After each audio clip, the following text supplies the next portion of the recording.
fiction, science fiction, horror, fantasy, crime, LGBT, thriller.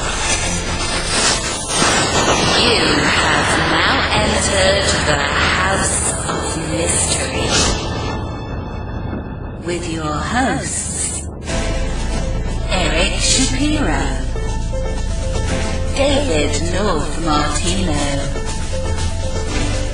John Copenhaver, and Al Warren. Heard on ancestry 106.5 FM Los Angeles, 102.3 FM Riverside, and 105.0 AM Palm Springs.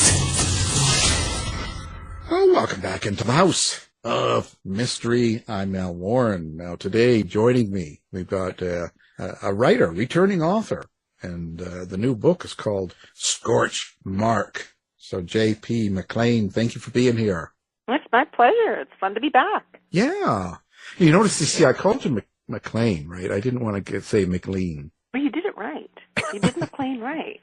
Although I'm sure there are some people that pronounce it McLean. It's the McLean. There was a time when McDonald's had a burger that they called the McLean burger. That's right. And I got that a lot. I still remember it, so I want them to bring it back.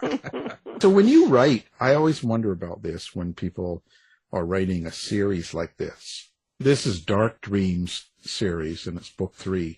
Did you have it in mind at the very beginning when you were writing book 1 that this was going to be 3 books, or maybe it's even going to go further? Do you sort of plan that all out for a series? I don't. I probably should. And I do hope that there will be a second book as I'm writing the first.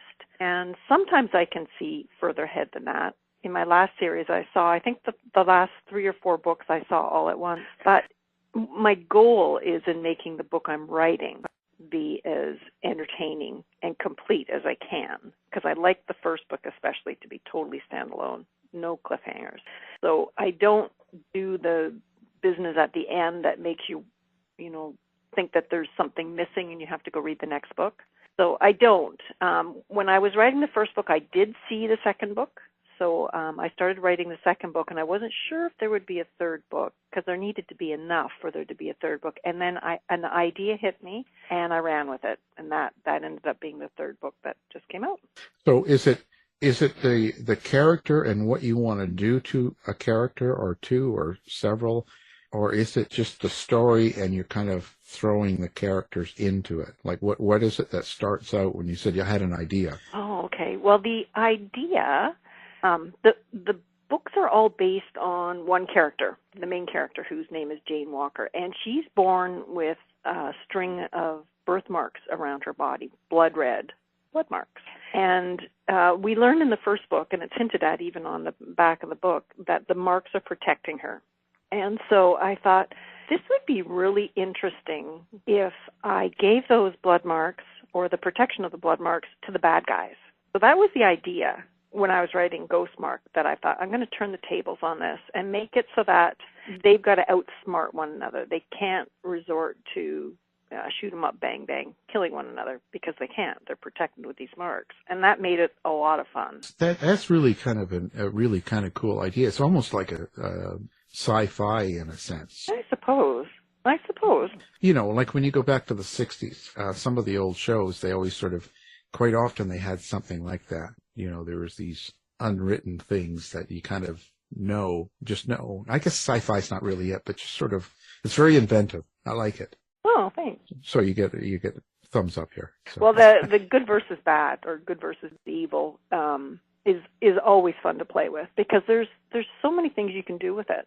There are so many ways you can show it, like in the clothing they wear and in the things that they say. It's fun. It's the white hat, black hat type of scenario where you can really twist words and make the things that are good seem bad and the things that are bad seem good. So what if the guy wears a purple hat? Is he good or bad? I think that would make him Barney. Yeah, well, that's it. Well, that's just, but that, Yeah, that's good. Can you trust him? That's can we trust a purple hat? Well, that's kind of good. And now, Are you living through Jane Walker when you're writing a book? Like for the whole time, however long it takes you to write one of these books. So that whole time, are you living through Jane Walker's eyes? I am when I'm writing it. I mean, I don't day to day, cooking. I'm not thinking about it. But when I am writing, I'm most certainly her. And same thing with the other characters. When I'm writing the Sadie character, who's her best friend, who has her own voice in this book, I'm her. And that's fun because she's a prostitute. Oh, well, there you go. In her spare time. Yeah. So, yeah, that's a fun one. Yeah. But I do enjoy being able to get into the headspace of the character, and I think that makes it more entertaining for the reader as well, because there are little things that you can do when you're in someone's headspace to make it that person's headspace versus the other characters. So, the language you use and the profanities that you use, the way you speak makes you different from the other character, and that makes it easier for the reader to follow the story. For the whole time that it takes you to write. How long did it take you to write this one? This one, the outlining took, the outlining starts way before the book gets written, but the outline's done before I start writing, even if it's not a really good outline. So I would say with the outline, like after the outline was solidified, it was about 8 months of writing. For that 8 months, I don't know about you, but now that I've been writing in the fiction area this last year, I find that it's a lot more emotional, let's say. You feel it a lot more than when you're writing true stories. For me, I find this is a lot different experience writing. And so if you're writing it and you're going through the mind, so you're kind of living as Jane Walker as you write her story and other characters and stuff, at the end of the book, when you put it into the publisher and it's sort of done and going to be coming out, do you think that 8 months has changed you? Yeah, absolutely. Yeah, I think it does change you. And I think it's because you create this world. Like all of the problems that come with this world and all of the quirks and all of the angst is something you have created. So it does impact you because you know that if you weren't there, these problems wouldn't exist. These people wouldn't have gone through this.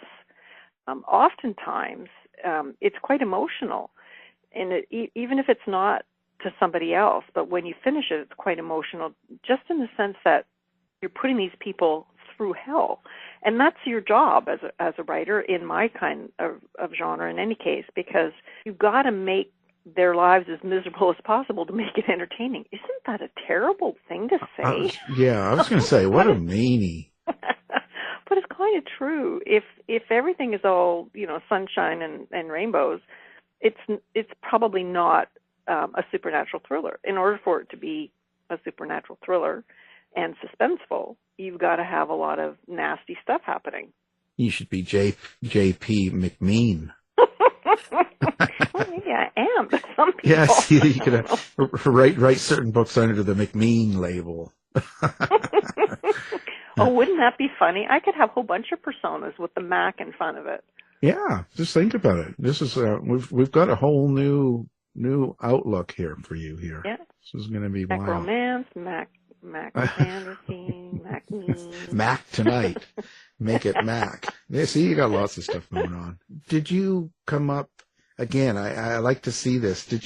So when you said you had the idea, so you get the idea and you start putting your characters into it, did you have a theme? Was there something that you wanted to get across to the reader in the book that comes out of this idea?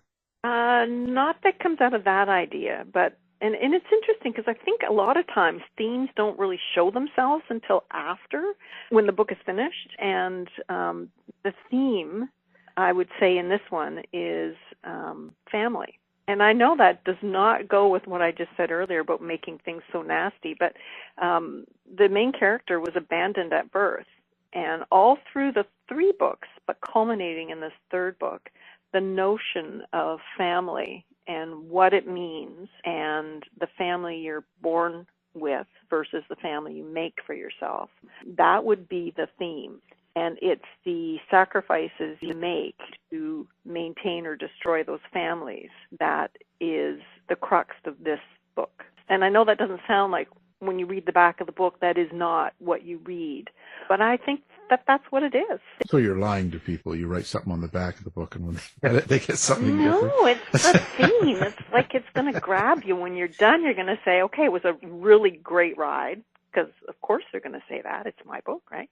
Yeah. So it was a great ride, a great story. But when they sit and think about it, it'll be, that was about family. So relationships are really important to you then? Yeah.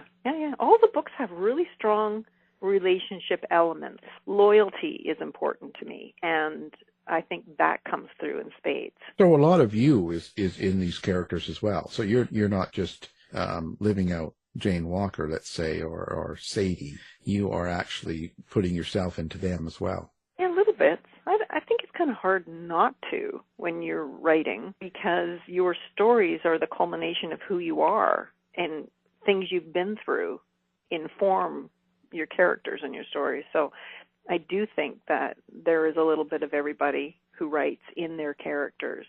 I mean, there's a bunch of other people too in my characters, people I know, people in my family, little bits and pieces of their personalities that, little quirks that I see, things that have happened. I dress them up in, different clothes. But yeah, it does come out. I even put some physical traits in. And in the first series in particular, which we're not talking about, but when I was new at writing, it was easier for me to write some of the details knowing some of the physical traits were the same as ones I had, the character. In this latest series, I've given Jane one of my annoying characteristics, because I know how people react to it, and it's fun to play with. So that little bit of me, like, I'm a neat freak. I'm absolutely neat freak. I can't cook unless the kitchen counter is completely cleaned and the sinks are scrubbed. Yeah. The closets have to be organized. So it's so annoying for someone like my husband, who is not neat at all. Yeah. So that characteristic is super fun for me to put into characters and into stories, and I do it on purpose. So it's kind of you're writing for your reader in a sense, then, in a case like that.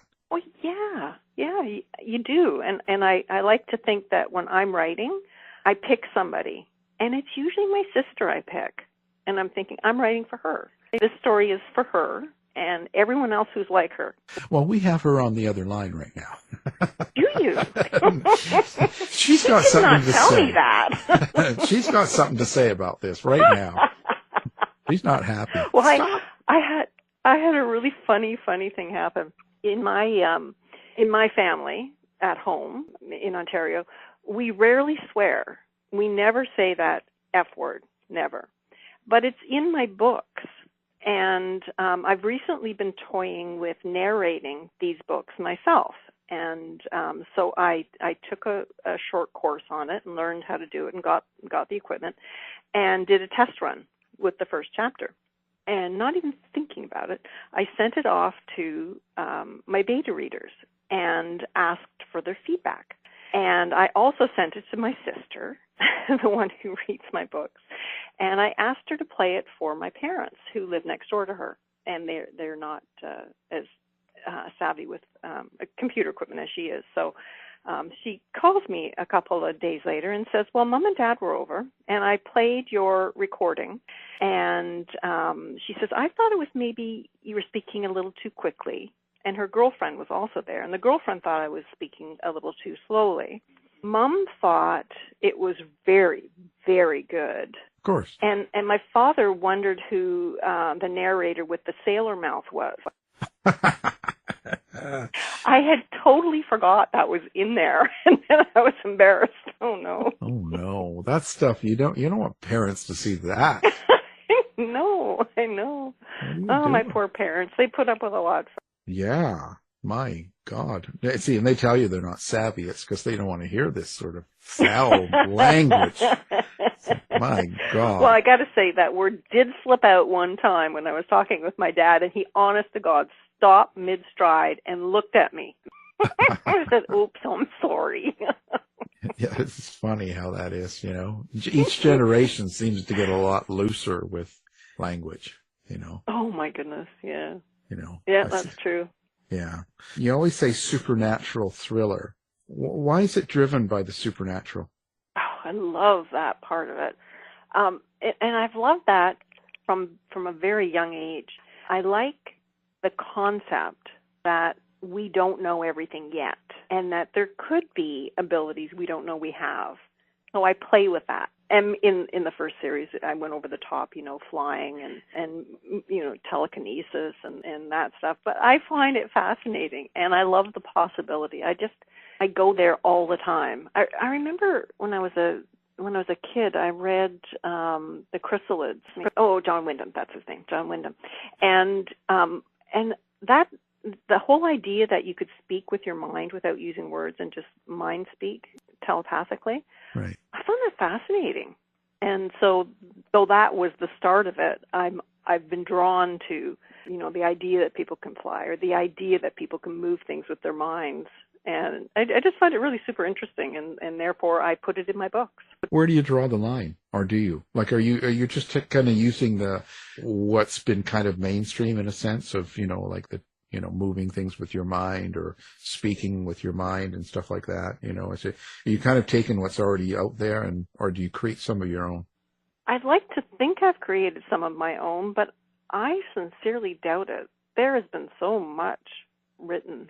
The one author that comes to mind is Victoria Aveyard and her Red Queen series of books. When I was reading that one, I thought I had a good imagination. Hers is off the charts for magic and the things you can do with magic. So I don't think that anything I have written is truly original. I think I've used it in an original way, in the sense that I set all of my books in the here and now. And they're very solidly anchored in Vancouver is where I set them. And I do that because when I'm reading books that are set like that, I find it so much easier to slip in the supernatural and make it believable. And then you can put more supernatural in. Never enough Bewitched. Oh, guilty as charged. Yeah. Yes. Well, so is Vancouver written as a character then? Oh, it is, definitely. I like, any city would have done. Any city has, all of the components that you need for an inner city type of story. But I know Vancouver probably better than other cities. And if I'm going to make a mistake about a city, I'd rather make it about I'd rather have the mistake be one that I can own and say, oh, yes, I got that wrong, versus, if I was to place it in Chicago, I would have to be either traveling there, spending a lot of time there just to get to know the feel of the place. So I know what this place feels like. I lived there for 10 years, and I live downtown, so, I know the streets, I know the feel of it, at least the feel of it before COVID. I am sure it has completely changed since then, but I'm basing it on the before COVID time frame. Right. So when you were writing about your streetwalker, were you down there walking the streets? I have walked those streets. I do know what that looks like. Yes, I definitely have observed quite a bit of that. And as a writer, it's fun. That's probably one of the things. Even before you're a writer, you're observing people and you're playing stories in your mind. What's that person doing here? How'd they get here? How'd this come about? Where are they going when they're finished here? What did they do? Where are they going to spend the night? That kind of thing.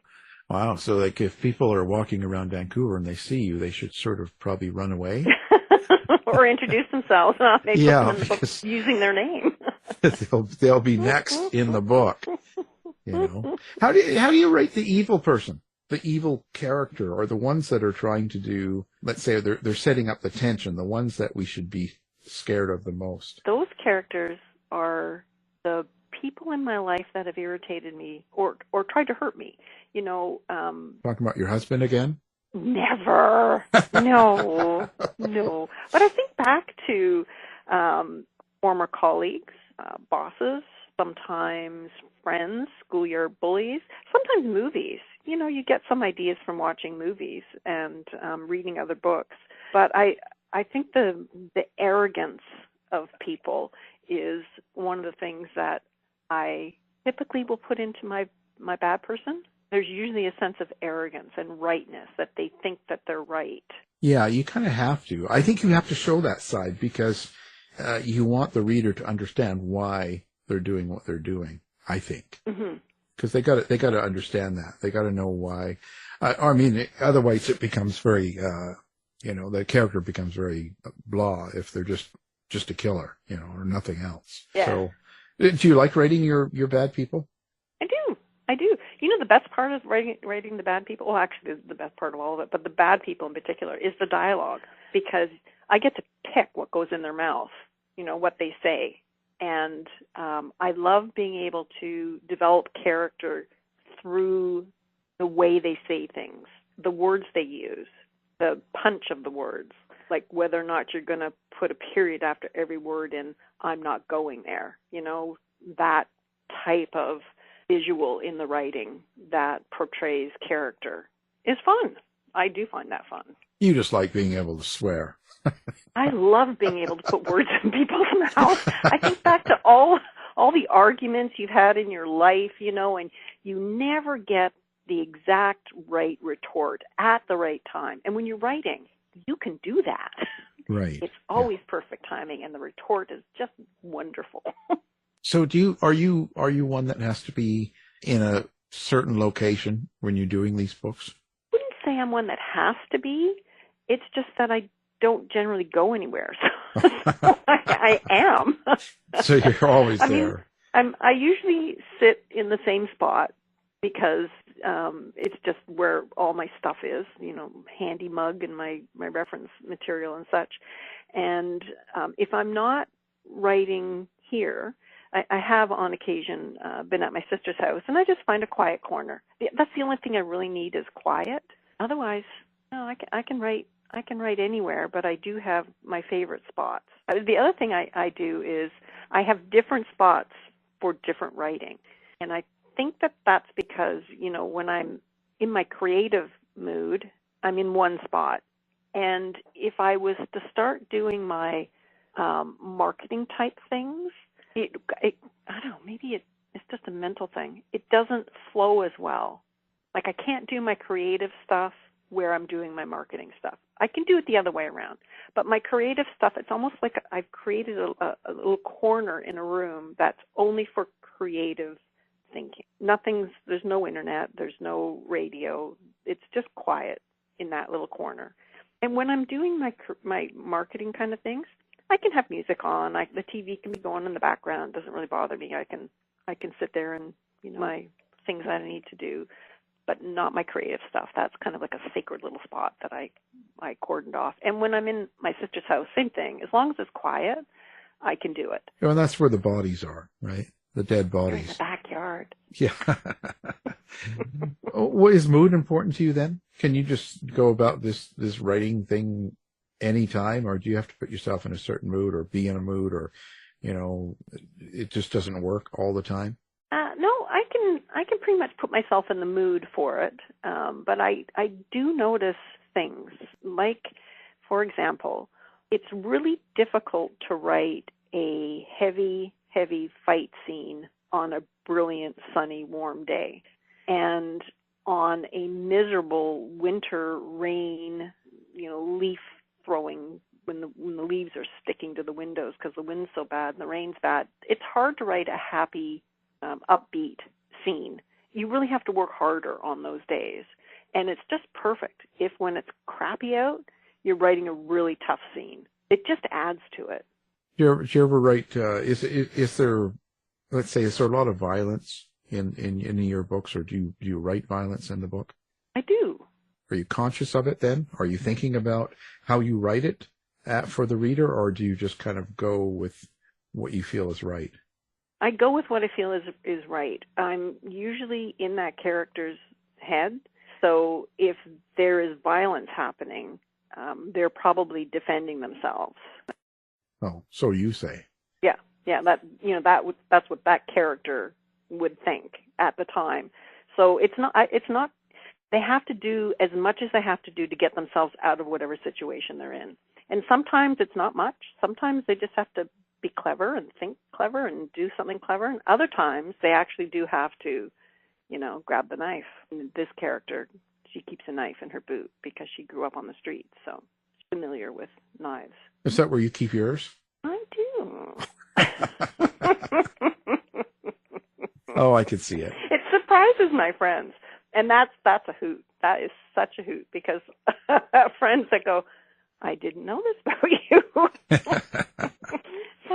I think they tend to think that I am the characters that I am not, but they aren't the characters. I guess they thought I would be writing. They thought I'd be writing happy things. Happy. When I go to the dark side. Yeah, writing about little cats,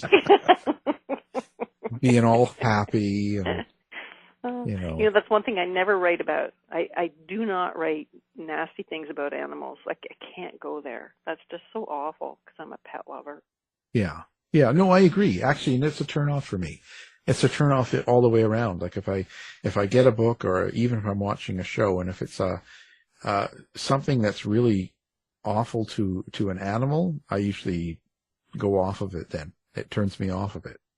I read a book once. I can't remember the name of it, but I got to a scene, and it was already read, and I couldn't unread it. And I think of it to this day, and it just is so sad. And I wish I had never, ever read it. Yeah, I'm not one for that, and I don't know what it is. It's something that's happened as I get older.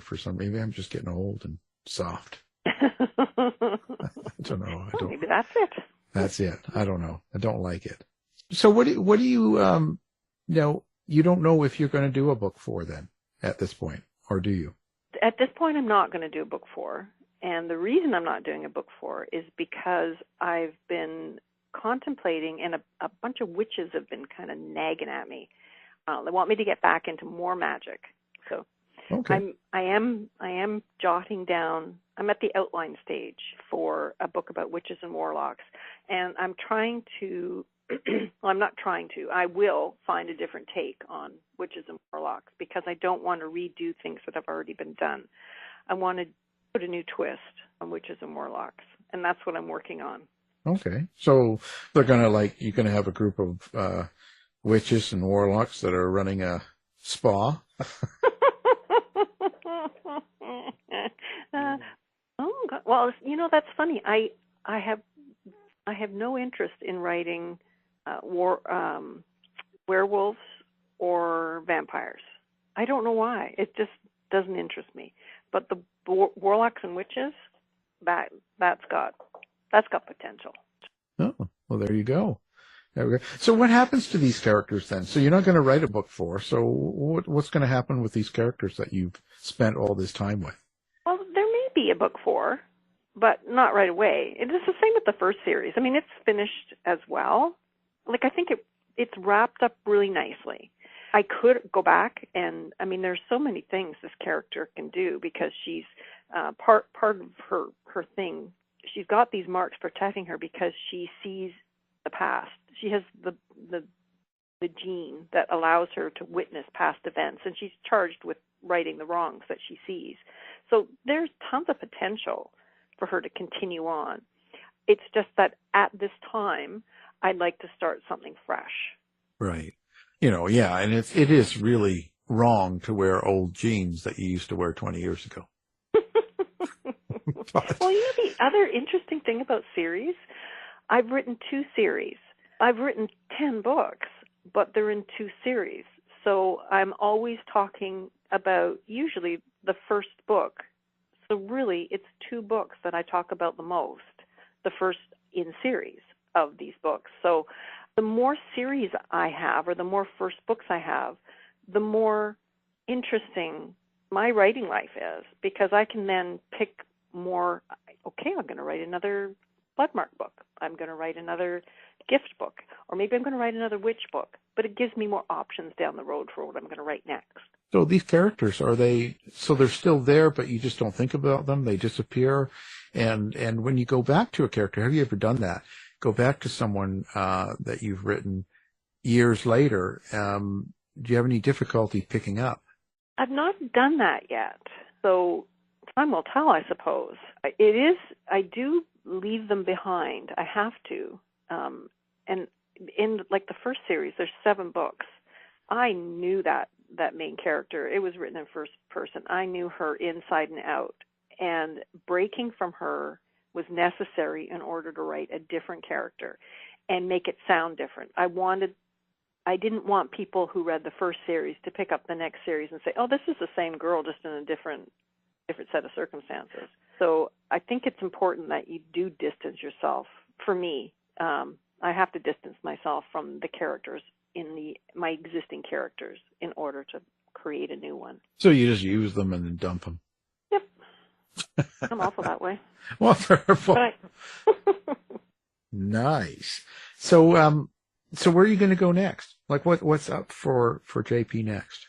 Well, two things. I'm narrating my Dark Dreams novels, which is fun, and I'm also picking away at this Witches and Warlocks. Yeah, but Christmas comes first. I hate to say that because I've had such great fun at Christmas markets this year. I don't know why. I guess it's just maybe the first time since COVID that people are happy again. I'm still seeing lots of masks, and that's fine. That's just fine. But I think people are happier, and so I'm enjoying that. And I'm volunteering on the weekend at a big market. We have a 2-day Christmas craft fair here on Denman Island, and it's a huge event. People bus in from off island to come and buy things for Christmas. And I'm volunteering at a fundraising dessert table in the lounge. So it's going to be a hoot. There's about 4 or 5 of us, and we're all fairly humorous people, so it's going to be looking forward to it. Well, yeah, it'll be. Do you like doing live events then, and book signings and things like that? Oh, I love doing them. Yeah. I did my biggest event ever this year. I did one in the summer called Comox Nautical Days, and it was a 3-day event where you set up your tent for 3 days, 3 long days.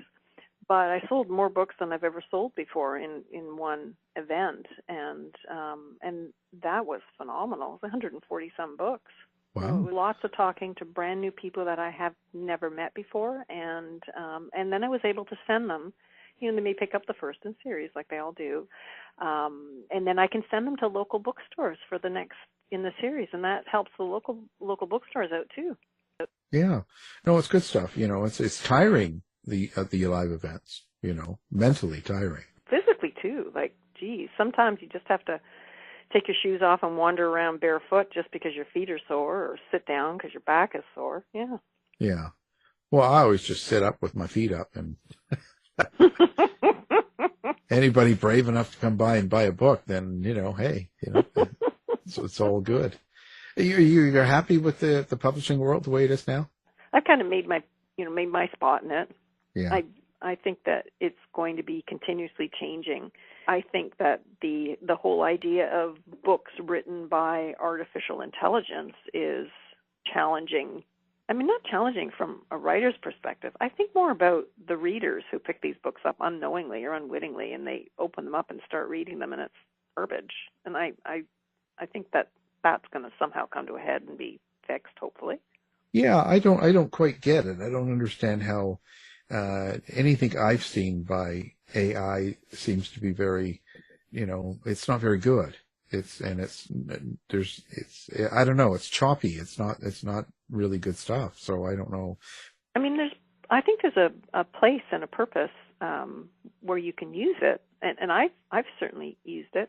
And in particular, I'll get it to help me with marketing. Like, I'll ask it for 10 of the most popular Twitter hashtags, or this or that. I'll narrow the question down as best I can.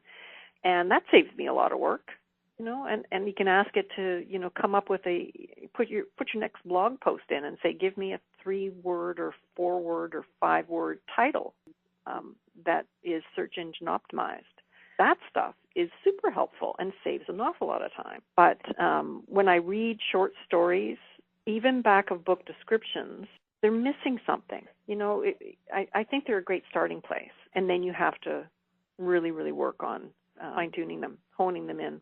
Right. Yeah. I've just had no experience with them. I haven't got into it yet, so I don't know. I don't have room for it. One more thing to figure out. Yeah. I got enough going on, and I just don't know. I don't even do hashtags even when I post, so I'm out of it. I'm old school. Yeah. Real old. Well, where do you stop? Where do you stop? You have to kind of pick a few things and work on those and not be bothered too much about the rest of it. Yeah. Are you on TikTok? Yeah, I'm on TikTok. I have a pretty good following on TikTok and Facebook and Instagram. Like I'm doing well on those ones. Twitter, not so much. Blue Sky, not so much. I'm on all those, but I don't have much of a following. But I don't really work them as well, I guess, and I don't understand them. But the other three, I've done really well. I think Facebook, I've got 85,000 followers now. Oh, I'm one of them. Yeah. Well, there you go. See. But I don't know. I don't really pay much attention. I do my social media and run, in the morning and try to stay away from it. So you're doing social media? People find you there real easy? Yeah, I'm doing Facebook, Instagram, and Twitter, or X. X is being less and less effective. So I'm really concentrating on Facebook and Instagram. I've been playing a little bit with Threads. It's not as productive, I suppose. I don't get as much traction there as I do on the other two. But I'm not on TikTok. I just, like you said about AI, I just can't take on one more thing. Right. So I'm not on that. And I'm not particularly good at creating video, which is something that I believe is an important part of TikTok. Is it not? It's the main thing. That's what most people look for is the video sort of thing. I just post the regular posts, and it's grown quite a bit. It's in the 60,000 area. It's grown a lot, and that's just from me posting that's just what I post normal. I haven't worked it as in doing videos. I do my dog once in a while when I walk him and stuff like that, but that's, nothing major. So I don't know what the key is there and why people gravitate to certain accounts. I'm not sure. But like I said, I do it and run, Are you doing, do you have a website? Yes. It's jpmcleanauthor.com. Well, we'll put all of that up there on our website. And, of course, we'll have your new book and everything else up there so people can find it easily. They can hunt you down, give you Well, thank you. Always good to be hunted down. Yeah. Well, then you're wanted. Right? I mean, they're taking the time, So, anyway, so your new book, Scorch Mark. And it's Dark Dreams, Book 3. Dun, dun, dun.